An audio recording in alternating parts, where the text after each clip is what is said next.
बिस्मिल्लाहिर्रहमानिर्रहीम। अस्सलाम वालेकुम डियर स्टूडेंट्स, मुझे उम्मीद है कि आप सब खैरियत से होंगे। अच्छा स्टूडेंट्स, आज का जो हमारा लेक्चर है, जैसा कि आप जानते हैं कि हमने अपना चैप्टर नंबर 5 जो कि इंजाइम के हवाले से है उसको हमने शुरू किया हुआ है और आज उसी हवाले से हमारा लेक्चर नंबर 2 है। जैसा कि आपको याद होगा कि हमने अपने लास्ट लेक्चर में इंजाइम के बेसिक कॉन्सेप्ट्स को देखा था और फिर हमने इंजाइम के स्ट्रक्चर को भी डिस्कस किया था। लास्ट लेक्चर में हमने उसमें आखिर में ये बात कही थी कि कुछ इंजाइम्स को अपना फंक्शन परफॉर्म करने के लिए को फैक्टर की ज़रूरत होती है। तो आज हम उसी को फैक्टर की केमिकल नेचर और उसके रोल को डिस्कस करेंगे। देखें जी, मैंने आपको ये कहा था कि तमाम इंजाइम को अपना प्रॉपर फंक्शन परफॉर्म करने के लिए कोफैक्टर की जरूरत नहीं होती, बल्कि कुछ कोफैक्टर्स हैं जिनको अपना फंक्शन परफॉर्म करने के लिए कोफैक्टर की जरूरत होती है। There are certain enzymes which consist of protein part only. कुछ इंजाइम ऐसे भी हैं जो सिर्फ अपने प्रोटीन पार्ट पर मुश्तमिल है, लेकिन उनको अपना फंक्शन परफॉर्म करने के लिए कोफैक्टर की जरूरत नहीं है, भले से वो अपनी एक्टिव और इनएक्टिव फॉर्म में पाए जाते हों, लेकिन उनका जो मैकेनिज्म है, जो उनकी फंक्शनिंग है, वो डिफरेंट होती है। तो आज हमने जो डिस्कस करना है वो ये डिस्कस करना है कि वो इंजाइम्स जिनको अपना प्रॉपर फंक्शन परफॉर्म करने के लिए कोफैक्टर की जरूरत होती है, तो फिर अगर उन इंजाइम को अपना कोफैक्टर ना मिले तो वो अपनी इनएक्टिव फॉर्म में रहते हैं और वो अपना फंक्शन परफॉर्म नहीं कर सकते क्योंकि उन्हें कोफैक्टर नहीं मिला होता, और फिर हम उनको एपो इंजाइम का नाम देते हैं। लेकिन जैसे ही उन इंजाइम को जिनको अपना फंक्शन परफॉर्म करने के लिए कोफैक्टर की जरूरत है, जैसे ही उनको कोफैक्टर मिल जाता है तो वो अपनी एक्टिव फॉर्म में आ जाते हैं और अपना फंक्शन प्रॉपर तरीके से परफॉर्म करने लगते हैं, और फिर हम उनको एपो इंजाइम के बजाय होलो इंजाइम का नाम देते हैं। ठीक हो गया। बहरहाल ये जो एपो इंजाइम और होलो इंजाइम का जो कॉन्सेप्ट है, ये हम अपने लास्ट लेक्चर में अच्छे तरीके से कवर कर चुके हैं। अगर आपने मेरा वो लेक्चर नहीं देखा तो मैं आपको ये रिकमेंड करूंगा कि आप उस लेक्चर को देखें ताकि आज वाले लेक्चर की आपको अच्छे से समझ आ सके। अगर मैं दोबारा फिर से इस होलो इंजाइम और एपो इंजाइम को दोबारा आपके सामने इसका थोड़ा सा कॉन्सेप्ट रिकॉल करूं तो देखें, मैंने आपके सामने यहाँ पर एक डायग्राम प्लेस की है। अगर हम इससे समझने की कोशिश करें एपो इंजाइम और होलो इंजाइम को, ताकि हमें जो कोफैक्टर की जो फंक्शनिंग है, जो रोल है उसका, वो अच्छे तरीके से समझ आ सके। देखें यहाँ पर हमारे पास ये जो मैंने आपके सामने मॉडल शो किया हुआ है, इसमें हमारे पास ये एक प्रोटीन पार्ट है इंजाइम का जिसको हमने एपो इंजाइम का नाम दिया हुआ है। ये दरअसल एक इंजाइम का जो प्रोटीन पार्ट है ये वो है जिसको हमने एपो इंजाइम का नाम दिया है। अब देखें, जो इस एपो इंजाइम की जो ये एक्टिव साइट है, इसकी जो शेप है वो इस तरह से नहीं है कि ये अपने सबस्ट्रेट को अपनी एक्टिव साइट के साथ अच्छे तरीके से बाइंड कर सके। यानी कि आप इसे यूं कह सकते हैं कि ये जो एपो इंजाइम है जो कि प्रोटीन पार्ट है, यहां पर मैं लिख देता हूं, ये एपो इंजाइम जो है इंजाइम का प्रोटीन पार्ट है, ये प्रोटीन पार्ट।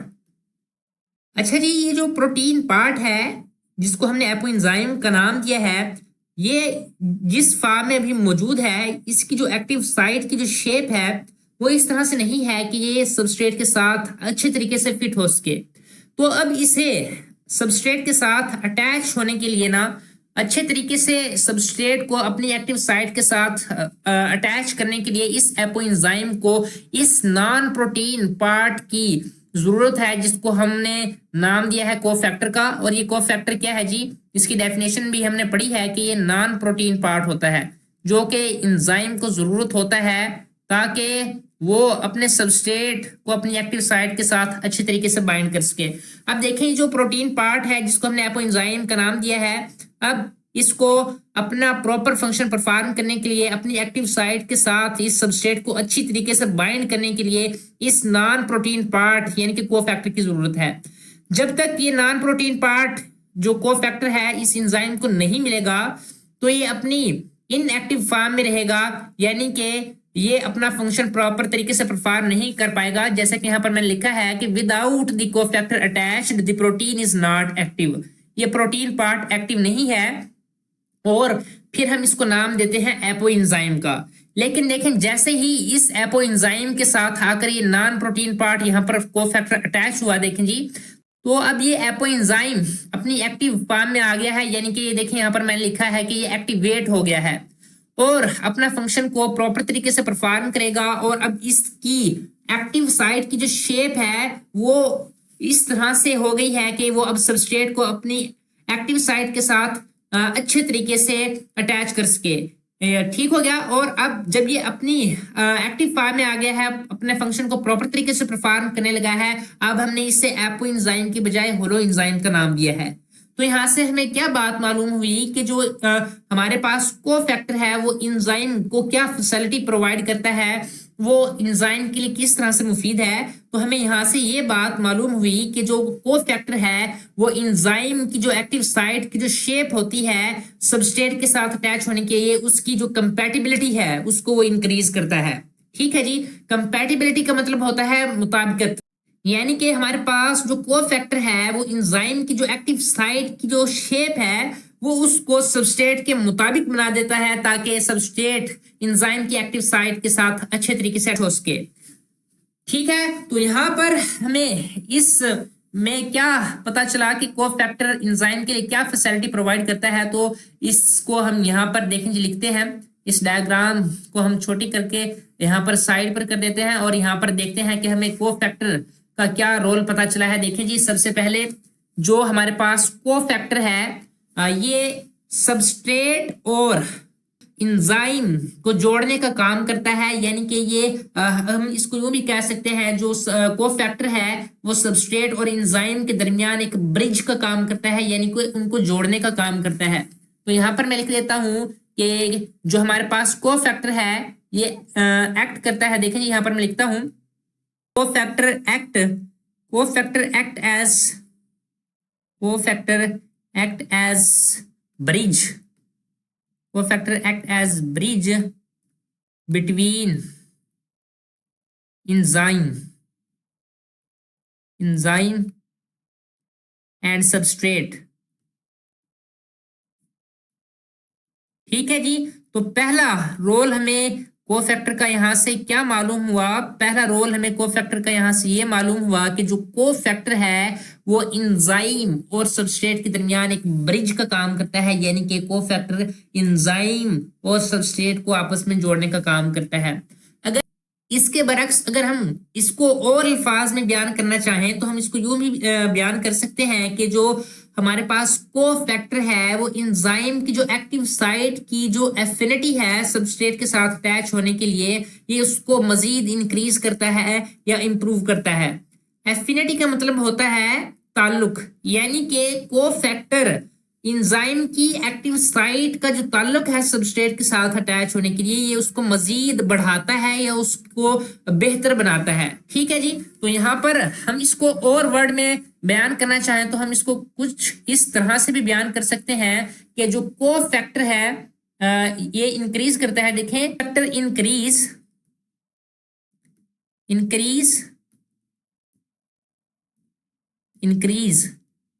दी एफिनिटी का मतलब होता है ताल्लुक। ठीक हो गया जी। और ब्रिज का मतलब होता है यानी कि जोड़ने का काम, और कंपैटिबिलिटी का मतलब भी मैंने आपको बताया कि मुताबिकत, और एफिनिटी का मतलब है ताल्लुक। तो cofactor increase the affinity between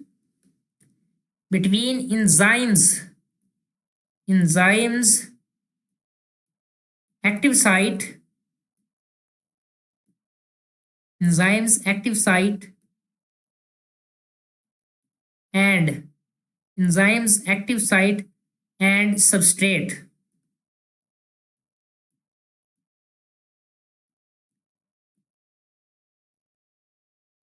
ठीक हो गया। तो दूसरा पॉइंट या हमें यहां से ये मालूम हुआ कि जो कोफैक्टर है वो क्या काम करता है। Cofactor increase the affinity between enzymes active site and substrate, के जो हमारे पास कोफैक्टर है वो एंजाइम की जो एक्टिव साइट का ताल्लुक है सबस्ट्रेट के साथ अटैच होने के लिए ये उसको मजीद बढ़ाता है या उसको इंप्रूव करता है।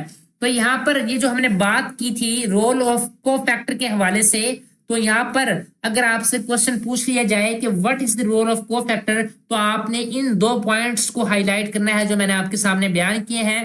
तो आपने फर्स्ट पॉइंट में ये लिखना है कि cofactor act as a bridge between enzyme and substrate, और in other words you can say that cofactor increase the affinity between enzymes active site and substrate.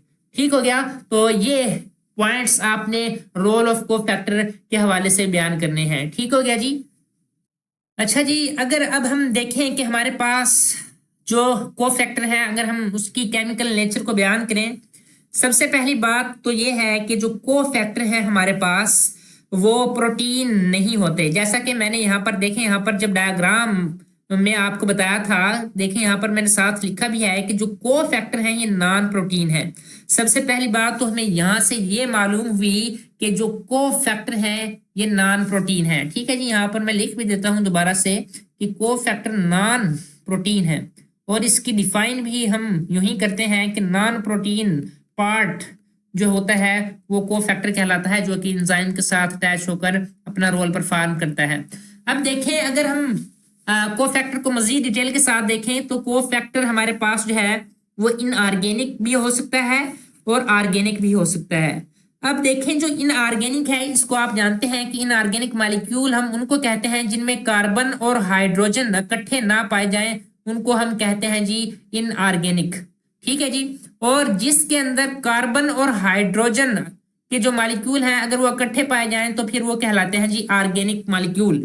अब देखें, जो कोफैक्टर है उसमें दोनों पॉसिबिलिटीज मुमकिन है कि वो कोफैक्टर इनऑर्गेनिक इन नेचर भी हो सकता है और कोफैक्टर ऑर्गेनिक भी हो सकता है। अगर अब हम देखें, अगर कोफैक्टर इनऑर्गेनिक है तो फिर उस कोफैक्टर के अंदर कौन कौन सी प्रॉपर्टीज पाई जाएंगी। सबसे पहले देखें कि हमारे पास अगर जो कोफैक्टर है अगर वो इनऑर्गेनिक इन नेचर है तो वो डिटैचेबल कोफैक्टर होगा। अब डिटैचेबल कोफैक्टर से यहाँ पर क्या मुराद है? डिटैचेबल कोफैक्टर से मुराद ये है कि जैसे ही कोई भी रिएक्शन स्टार्ट होगा तो वो इनऑर्गेनिक कोफैक्टर उस एंजाइम के साथ अटैच होगा और उस एंजाइम की जो एक्टिव साइट की जो शेप है उसकी कंपैटिबिलिटी है जो सबस्ट्रेट के साथ अटैच होने के लिए वो उसको इंक्रीज करेगा, अपना रोल परफॉर्म करेगा एंजाइम के साथ। लेकिन जैसे ही रिएक्शन अपने इख्तिताम को पहुंचेगा तो वो कोफैक्टर एंजाइम से डिटैच हो जाएगा, अलग हो जाएगा। ठीक हो गया। तो इस तरह के कोफैक्टर को जो कि रिएक्शन के स्टार्ट में तो एंजाइम के साथ अटैच हो, लेकिन जैसे ही रिएक्शन कंप्लीट हो जाए तो फिर वो एंजाइम से अगर डिटैच हो जाए, अलग हो जाए, तो ऐसे कोफैक्टर को हम नाम देते हैं डिटैचेबल कोफैक्टर का। ठीक हो गया जी। अच्छा जी, अब ऐसे डिटैचेबल कोफैक्टर्स के लिए हम स्पेशली एक टर्म यूज करते हैं और उस टर्म को हम एक्टिवेटर्स का नाम देते हैं। यानी कि ऐसे डिटैचेबल कोफैक्टर्स को हम स्पेशली एक टर्म्स से कॉल करते हैं और वो हम कहते हैं एक्टिवेटर्स। ठीक हो गया जी।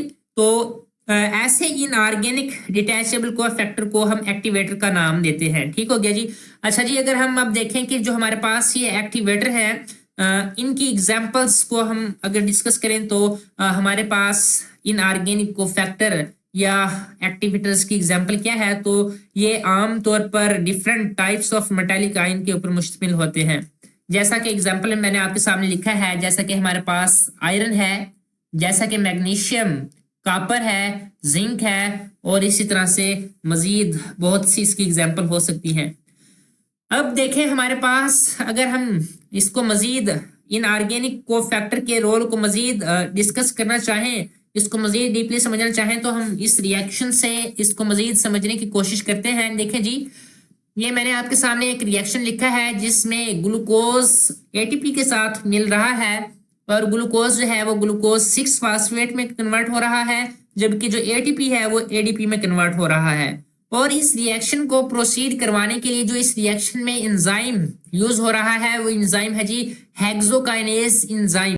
अब देखें, जब तक ये हेक्सोकाइनेज इस रिएक्शन में अपना रोल परफॉर्म नहीं करेगा तो ये रिएक्शन प्रोसीड नहीं होगा। अब देखें, जो इस रिएक्शन में ये हेक्सोकाइनेज एंजाइम रिक्वायर है इस रिएक्शन को प्रोसीड करवाने के लिए, ये हेक्सोकाइनेज एंजाइम शुरू में अपनी इनएक्टिव फॉर्म में मौजूद है, यानी कि ये भी एपो एंजाइम है। और इस एंजाइम को एक्टिव होने के लिए एक्टिवेट होने के लिए इस एंजाइम को एक इनऑर्गेनिक कोफैक्टर की जरूरत है। जब तक इस हेक्सोकाइनेज एंजाइम को इनऑर्गेनिक कोफैक्टर नहीं मिलेगा तब तक ये एक्टिवेट नहीं होगा और अपना जो रोल है उसको परफॉर्म नहीं करेगा। अब देखें यहाँ पर जो इनऑर्गेनिक कोफैक्टर या एक्टिवेटर है, इसको हेक्सोकाइनेज एंजाइम को एक्टिवेट कराने के लिए वो कौन है? वो है जी मैग्नीशियम आयन। जैसा कि यहाँ पर हमने एग्जांपल में डिस्कस किया है।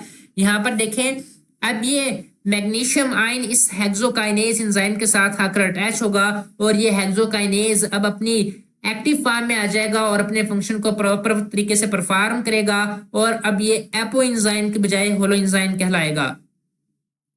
अब देखें, जब जैसे ही ये हेक्सोकाइनेज एंजाइम एक्टिवेट हो गया तो अब ये इस रिएक्शन को प्रोसीड करवाएगा। और रिएक्शन किस तरह से प्रोसीड होगा? देखें जी, यहाँ पर जो एटीपी का मॉलिक्यूल आपको नजर आ रहा है, इसमें से एक फास्फेट जो है वो रिलीज होगा। देखें जी, यहाँ पर मैं लिख देता हूँ, यहाँ पर एक फास्फेट जो है वो रिलीज होगा और वो फास्फेट कहाँ जाएगा? वो फास्फेट इस ग्लूकोज की कार्बन नंबर 6 पर जाकर अटैच होगा और ये ग्लूकोज किस में कन्वर्ट हो जाएगा? ये ग्लूकोज कन्वर्ट हो जाएगा ग्लूकोज 6 फास्फेट में कन्वर्ट हो जाएगा।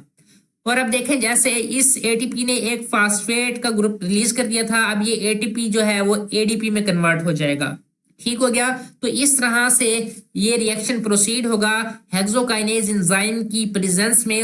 और हेक्सोकाइनेज एंजाइम को एक्टिवेट होने के लिए एक एक्टिवेटर या इनऑर्गेनिक कोफैक्टर की जरूरत थी और वो यहाँ पर कौन था? वो एक्टिवेटर या इनऑर्गेनिक कोफैक्टर जो था वो यहाँ पर मैग्नीशियम आयन था, जिसने अपना रोल परफॉर्म किया इस हेक्सोकाइनेज एंजाइम को एक्टिवेट करवाने के लिए। और फिर फर्दर इस हेक्सोकाइनेज एंजाइम ने अपना रोल परफॉर्म किया इस रिएक्शन को प्रोसीड करवाने में। ठीक हो गया जी। तो इस तरह से हमने इनऑर्गेनिक कोफैक्टर को कवर कर लिया। अब देखें, अगर हमारे पास जो कोफैक्टर है अगर वो ऑर्गेनिक इन नेचर हो तो उसकी भी फर्दर दो पॉसिबिलिटीज हो सकती हैं।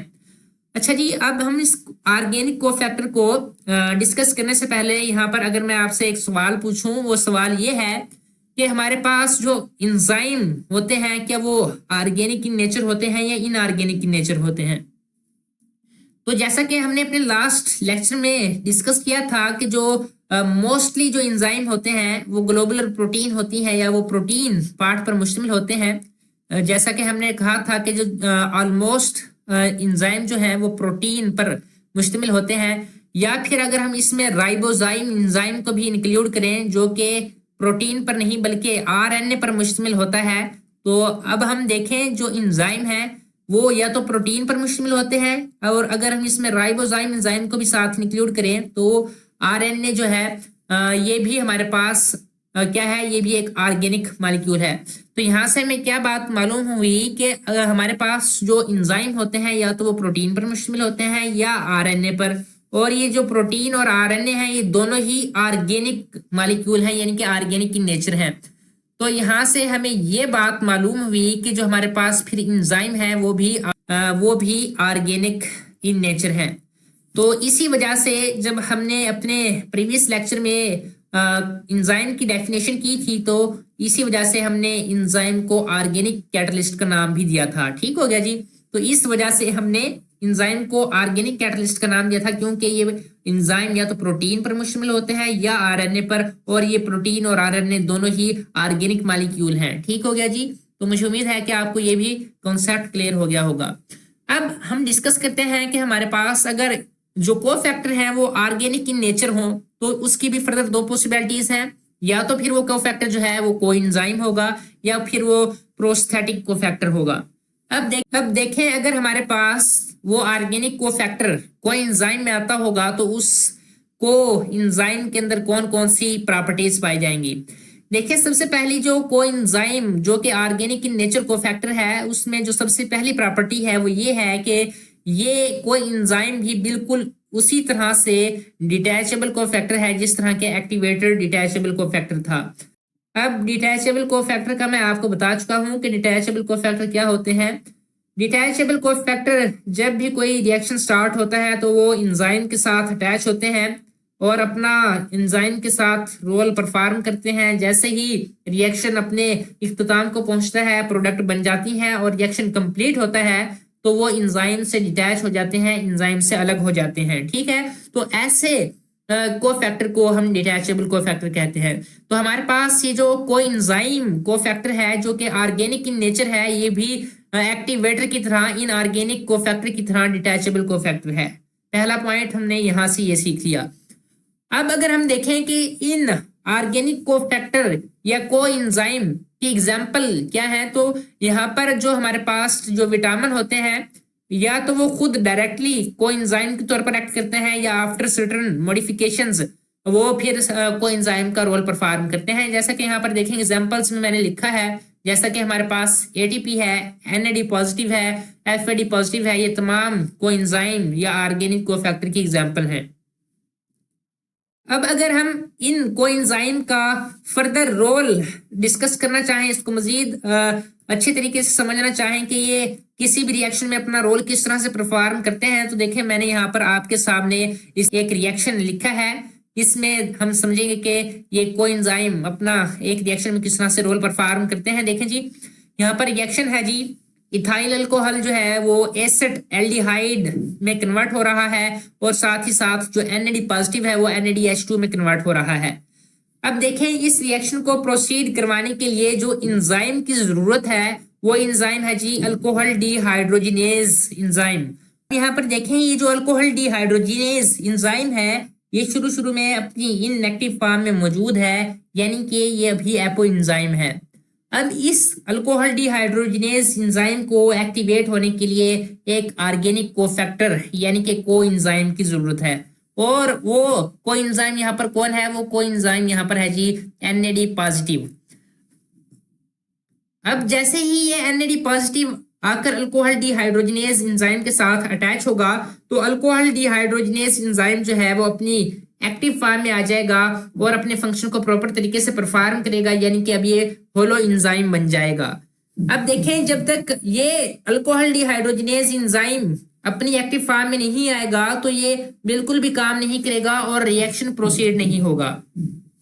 लिहाजा जैसे ही अब ये अल्कोहल डिहाइड्रोजिनेज एंजाइम एक्टिवेट हुआ तो इसने रिएक्शन को प्रोसीड करवाना शुरू किया।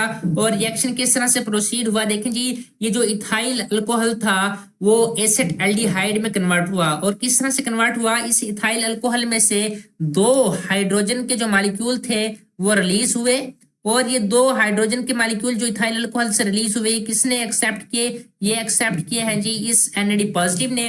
और NAD पॉजिटिव ने जैसे ही ये 2 हाइड्रोजन के मॉलिक्यूल एक्सेप्ट किए इथाइल अल्कोहल से तो ये कन्वर्ट हो गए NADH2 के अंदर, और इथाइल अल्कोहल जो है वो ऑक्सीडाइज हो गया after the release of hydrogen molecule and ethyl alcohol is converted into acid aldehyde. ठीक हो गया। तो इस तरह से ये रिएक्शन प्रोसीड हुआ है। देखें जी, अगर अब हम इस अपने फर्स्ट रिएक्शन को दोबारा से डिस्कस करें तो देखें हमारे पास इस रिएक्शन में ये जो ATP यूज हो रहा है जो कि इस ग्लूकोज के साथ अपना रिएक्शन प्रोसीड कर रहा है। यहाँ पर ये जो ATP है दरअसल ये एक ऑर्गेनिक कोफैक्टर है, यानी कि कोएंजाइम है। जैसा कि यहाँ पर एग्जाम्पल में हमने देखा है कि जो ATP है वो कोएंजाइम है। लिहाजा ये जो ATP है ये भी क्या काम करेगा? ये भी इस हेक्सोकाइनेज को एक्टिव करने के लिए अपना रोल परफॉर्म करेगा। जब तक हेक्सोकाइनेज एंजाइम को ये ATP नहीं मिलेगा तब तक ये एक्टिवेट नहीं होगा, और जब तक इसको एक्टिवेटर या इनऑर्गेनिक कोफैक्टर ये मैग्नीशियम आयन नहीं मिलेगा जब तक ये एक्टिवेट नहीं होगा। लिहाजा हमें यहाँ से ये बात मालूम हुई कि हेक्सोकाइनेज को एक्टिवेट होने के लिए दोनों कोफैक्टर की जरूरत है। ऑर्गेनिक कोफैक्टर की भी जरूरत है जो कि ATP है, और इनऑर्गेनिक कोफैक्टर की भी जरूरत है जो कि मैग्नीशियम आयन है। जब तक इसको ये दोनों ऑर्गेनिक और इनऑर्गेनिक कोफैक्टर नहीं मिलेंगे जब तक ये एक्टिवेट नहीं होगा और रिएक्शन प्रोसीड नहीं होगा, क्योंकि जो हेक्सोकाइनेज एंजाइम है वो अपना काम परफॉर्म नहीं करेगा जब तक इसको ये दोनों कोफैक्टर नहीं मिलेंगे। तो यहाँ से हमें ये बात सीखने को मिली कि वो एंजाइम जिनको अपना प्रॉपर फंक्शन परफॉर्म करने के लिए कोफैक्टर की जरूरत होती है, ये जरूरी नहीं है कि उन एंजाइम को सिर्फ एक ही कोफैक्टर की जरूरत है अपना फंक्शन परफॉर्म करने के लिए। जैसा कि यहाँ पर हमने एग्जांपल में डिस्कस किया कि हेक्सोकाइनेज एंजाइम को एक्टिवेट होने के लिए अपना फंक्शन परफॉर्म करने के लिए 2 कोफैक्टर की जरूरत है। मैग्नीशियम आयन यानी कि इनऑर्गेनिक कोफैक्टर की भी जरूरत है, और ATP ऑर्गेनिक कोफैक्टर यानी कि कोएंजाइम की भी जरूरत है। लिहाजा किसी एंजाइम को अपना प्रॉपर फंक्शन परफॉर्म करने के लिए एक से ज्यादा भी कोफैक्टर की जरूरत पड़ सकती है। ठीक हो गया जी। तो यहाँ से आपने अपना ये पॉइंट क्लियर कर लेना है अच्छे तरीके से। अब हम डिस्कस करते हैं कि हमारे पास अगर जो ऑर्गेनिक कोफैक्टर है अगर वो प्रोस्थेटिक ग्रुप में इंक्लूड हो, प्रोस्थेटिक कोफैक्टर हो, तो फिर उसमें कौन कौन सी प्रॉपर्टीज पाई जाएंगी। देखिए जी, सबसे पहले जिस तरह के हमारे पास एक्टिवेटर या कोई एंजाइम जो थे वो डिटैचेबल कोफैक्टर थे, ये उसकी तरह नहीं होते बल्कि बिल्कुल उसके बरक्स जो है ये कोफैक्टर जो है प्रोस्थेटिक कोफैक्टर ये परमानेंटली अटैच होते हैं। यानी कि जब भी कोई रिएक्शन स्टार्ट होता है और वो एंजाइम के साथ अटैच होकर अपना रोल परफॉर्म करते हैं तो वो उस एंजाइम के साथ कोवलेंट बॉन्ड बना लेते हैं और वो उस एंजाइम के साथ परमानेंटली अटैच हो जाते हैं और वो उस एंजाइम का जब तक हिस्सा रहते हैं जब तक के वो खुद एंजाइम डीनेचर या डिस्ट्रॉय ना हो जाए। तो इस तरह से जब कोई रिएक्शन स्टार्ट होता है तो ये प्रोस्थेटिक कोफैक्टर एंजाइम के साथ जैसे ही अटैच होते हैं तो उस एंजाइम के साथ कोवलेंट बॉन्ड बनाते हैं और उस एंजाइम के साथ परमानेंटली अटैच हो जाते हैं और ये कोफैक्टर उस वक्त तक एंजाइम का हिस्सा रहते हैं जब तक कि एंजाइम खुद डीनेचर या डिफॉर्म या डिस्ट्रॉय ना हो जाए। ठीक हो गया जी। तो यहां से सबसे पहली बात हमें ये मालूम हुई कि ये जो प्रोस्थेटिक कोफैक्टर है ये एंजाइम के साथ कोवलेंटली बॉन्डेड होते हैं। ठीक है जी, कोवलेंटली बॉन्डेड होते हैं। और ये नेक्स्ट जैसा कि मैंने कहा कि जब ये एंजाइम के साथ कोवलेंट बॉन्ड बना लेते हैं तो फिर ये एंजाइम्स के साथ परमानेंटली अटैच्ड हो जाते हैं। ठीक हो गया जी। तो ये दो पॉइंट पहले हमें यहाँ से ये मालूम हुए कि जो कोफैक्टर है प्रोस्थेटिक कोफैक्टर है जो कि ऑर्गेनिक कोफैक्टर है ये एंजाइम के साथ कोवलेंटली बॉन्डेड होता है और एंजाइम के साथ परमानेंटली अटैच्ड होता है। अगर हम इस प्रोस्थेटिक कोफैक्टर की एग्जांपल को डिस्कस करें तो हमारे पास देखें जी इसकी एग्जांपल है वो है example is an iron containing porphyrin ring in cytochrome. देखिए जी हमारे पास ये जो आयरन कंटेनिंग पोरफायरिन रिंग है ये पोरफायरिन रिंग एक कम्प्लेक्स स्ट्रक्चर है, एक कम्प्लेक्स रिंग होता है। ये आगे चलकर हम अपने नेक्स्ट चैप्टर में पढ़ेंगे। देखें जी इस जो पोरफायरिन रिंग है इस पोरफायरिन को हम हिम का नाम भी देते हैं। हिम इस पोरफायरिन रिंग के अंदर आयरन प्रेजेंट होता है। तो साइटोक्रोम है ना, ये साइटोक्रोम है जी एंजाइम और इस पोरफायरिन रिंग के अंदर ये जो हिम ग्रुप है ये है जी प्रोस्थेटिक कोफैक्टर या ऑर्गेनिक कोफैक्टर। अब ये जो हिम है इस साइटोक्रोम को एक्टिवेट करने का काम करता है। अब ये साइटोक्रोम एंजाइम जो है ये सेलुलर रेस्पिरेशन या फोटोसिंथेसिस के रिएक्शन को प्रोसीड करवाने में अपना अहम रोल परफॉर्म करता है। नेक्स्ट जब हम आने वाले चैप्टर्स में रेस्पिरेशन या फोटोसिंथेसिस को डिस्कस करेंगे तो मजीद डिटेल में हम इस साइटोक्रोम का रोल देखेंगे कि ये किस तरह से रिएक्शंस के अंदर अपना रोल परफॉर्म करता है। तो लिहाजा जो इस पोरफायरिन रिंग के अंदर जो हिम ग्रुप है दरअसल वो एक प्रोस्थेटिक ग्रुप है जो कि इस साइटोक्रोम एंजाइम को एक्टिवेट करवाता है और फिर ये साइटोक्रोम एंजाइम जैसे ही एक्टिवेट होता है अपना प्रॉपर फंक्शन परफॉर्म करने लगता है, होलो एंजाइम बन जाता है। तो फिर ये अपना रोल परफॉर्म करता है डिफरेंट केमिकल रिएक्शंस में जैसा कि रेस्पिरेशन और फोटोसिंथेसिस में ये साइटोक्रोम एंजाइम अपना रोल परफॉर्म करता है। ठीक हो गया जी। तो यहाँ तक हमने देखा कि जो कोफैक्टर है ये इनऑर्गेनिक कोफैक्टर भी हो सकता है और ऑर्गेनिक भी। यहाँ पर हमने जो ये डिफरेंट टर्म डिस्कस किए हैं जैसे कि एक्टिवेटर है, कोएंजाइम है, प्रोस्थेटिक ग्रुप है, इन जनरल ये तीनों ही कोफैक्टर हैं। बस फर्क इतना है कि हमारे पास जो ये एक्टिवेटर है ये इनऑर्गेनिक इन नेचर है जबकि कोएंजाइम और प्रोस्थेटिक जो कोफैक्टर है ये ऑर्गेनिक कोफैक्टर हैं। ठीक हो गया जी। और फिर आगे हमने इनकी प्रॉपर्टीज भी देख ली और इनकी एग्जांपल्स भी देख ली। मुझे उम्मीद है कि आपको इस लेक्चर के तमाम कॉन्सेप्ट्स अच्छे तरीके से क्लियर हो गए होंगे। अगर आपका इस लेक्चर के मुतालिक कोई भी क्वेश्चन हो तो आप उसको लाजमी कमेंट सेक्शन में पूछें, मैं इंशाल्लाह उसका जरूर जवाब दूंगा। और अगर आपको ये लेक्चर पसंद आया तो इस लेक्चर को लाइक करें, अपने दोस्तों के साथ ज्यादा से ज्यादा शेयर करें और चैनल को सब्सक्राइब करना ना भूलें ताकि आपको इस चैनल की तरफ से आने वाले तमाम लेक्चर्स की नोटिफिकेशन मिलते रहें। Thank you. Allah Hafiz.